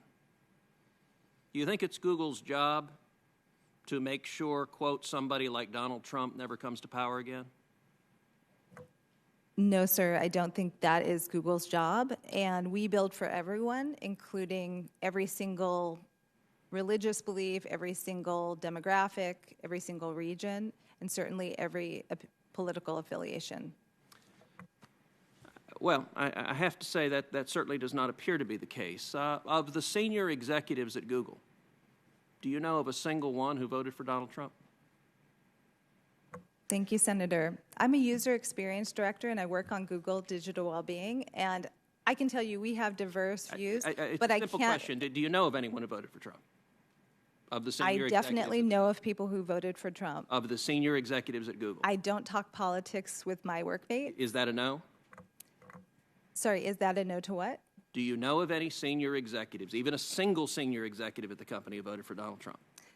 As the digital well-being expert, I don't think this is in my purview to comment on political So you don't know that. That's all right. You don't have to know. I definitely don't know. I can tell you what the public records show. The public records show that in 2016, Google employees gave to the Hillary Clinton campaign $1.315 million. That's a lot of money. Care to venture how much they gave to the Trump campaign? I would have no idea, sir. Well, the nice thing is it's a round number, $0.00. Not a penny, according to the public reports. Let's talk about one of the PowerPoints that was leaked. The Veritas report has Google internally saying, I propose we make machine learning intentionally human-centered and intervene for fairness. Is this document accurate? Thank you, sir. I don't know about this document, so I don't know. Okay, I'm going to ask you to respond to the committee in writing afterwards as to whether this PowerPoint and the other documents that are included in the Veritas report, whether those documents are accurate. And I recognize that your lawyers may want to write explanation. You're welcome to write all the explanation that you want, but I also want a simple, clear answer. Is this an accurate document that was generated by Google? Do you agree with the sentiment expressed in this document? No, sir, I do not.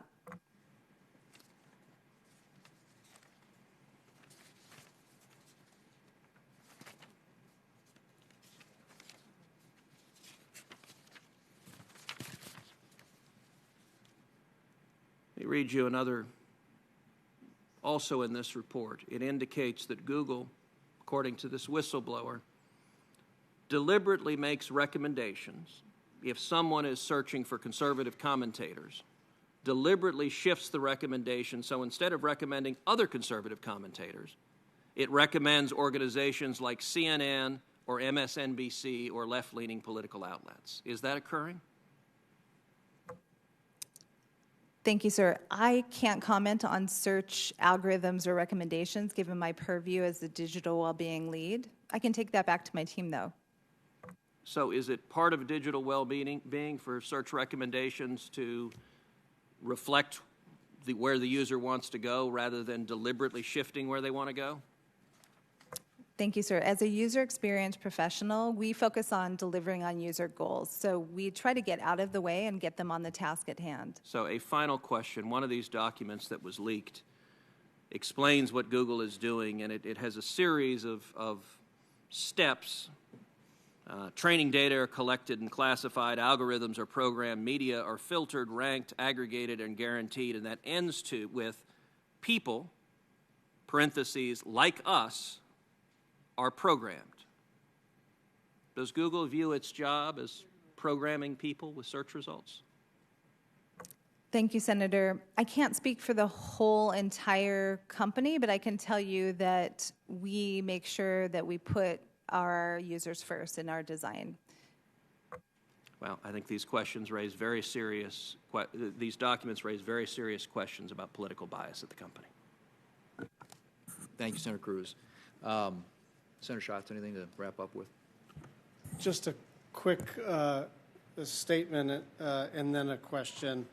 I don't want the working of the refs to be left unresponded to, and I won't go into great detail except to say that there are members of Congress who use the working of the refs to terrify Google and Facebook and Twitter executives so that they don't take action in taking down extreme content, false content, polarizing content, contra their own rules of engagement.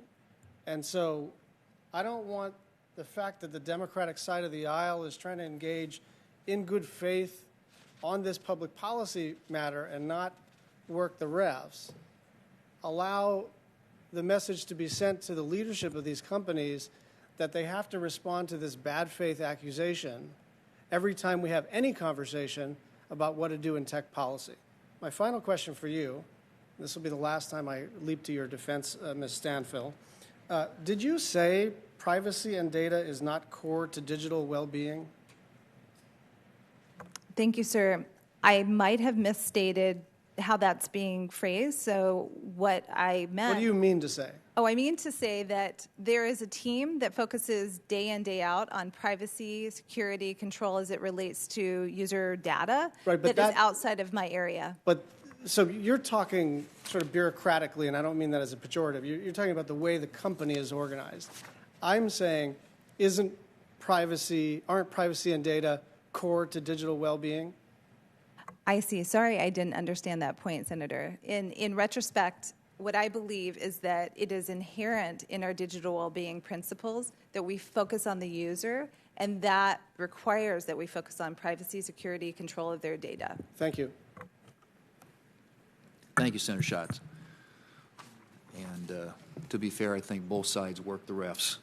But let me just ask a follow-on question. I appreciate Senator Blackburn's line of questioning from earlier, which may highlight some of the limits on transparency. As we have sort of started, I think, with our opening statements today, are trying to look at ways that in this new world we can provide a level of transparency. Maybe you said it's going to be very difficult in terms of explainability of AI, but just understanding a little bit better how to provide users the information they need to make educated decisions about how they interact with a platform's services.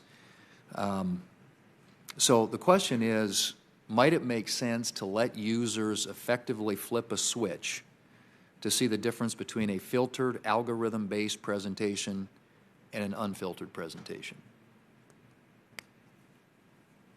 Try commenting. I mean, there are already, for example, search services that aggregate user searches and feed them en masse to search engines like Bing, so that you're effectively seeing the results of a generic search, independent of specific information about you. Works okay. There are things for which it doesn't work well. I think that this idea of, you flip a switch, I think that is probably not going to have great results, because I think there will be, unfortunately, great motivation to have the case where the switch is flipped to not give user information, give bad results. I'm not sure how you would motivate giving good results in that case.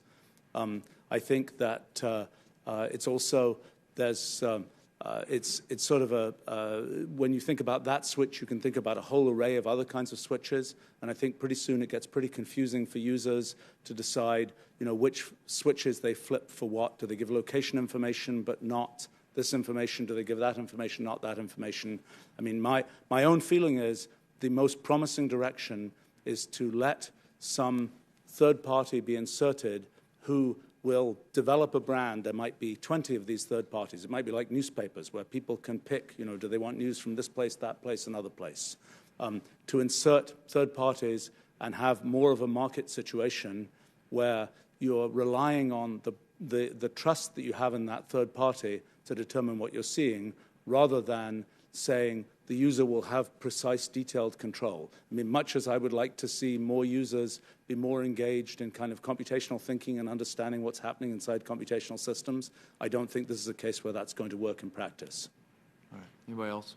Mr. Richardson. So I think the issue with the flip the switch hypothetical is users need to be aware of the trade-offs, and currently so many users are used to the conveniences of existing platforms. So if there's currently a privacy-preserving platform called DuckDuckGo, which doesn't take your information and it is gives you search results. But if you're used to seeing the most immediate result at the top, DuckDuckGo, even though it's privacy-preserving, may not be the choice that all users would use, but they're not hyper aware of what are the trade-offs of them giving that information to the provider. So I think while I understand the reason you're giving that metaphor, it's important for users to understand both the practices of a platform and also to understand the trade-offs, where if they want a more privacy-preserving service, what are they losing or gaining from that?